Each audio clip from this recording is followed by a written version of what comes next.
Hello അസ്സലാമു അലൈക്കും. മാഷാ അല്ലാ മക്കത്തെ ലുലുമാൾ നാളെ ഓപ്പണാണ് മക്കളെ. കുറേ കാലം 2018 തുടങ്ങിയ പരിപാടിയാണ്. അപ്പോൾ ഇന്നാണ് ലുലുവിൻ്റെ ചരിത്രത്തിൽ ആദ്യമായിട്ടേക്കാരം ഇത്ര തോനെ നീണ്ടൊരു വർഷം ഒരു മാള് തുറക്കാൻ. ഇൻഷാ അല്ലാ നാളെ കൃത്യം ഉച്ചക്ക് 3 മണിക്ക് തുറക്കും. റബ്ബ് തൗഫീഖ് ചെയ്യട്ടെ എല്ലാവരോടും.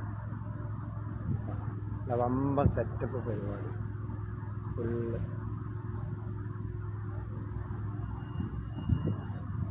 ഹുസൈഫയിലാണ്.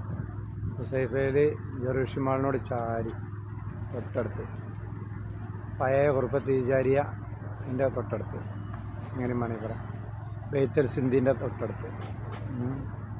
അപ്പോൾ ഇൻഷാ അല്ലാ നാളെ എല്ലാവർക്കും ഇങ്ങോട്ട് സ്വാഗതം.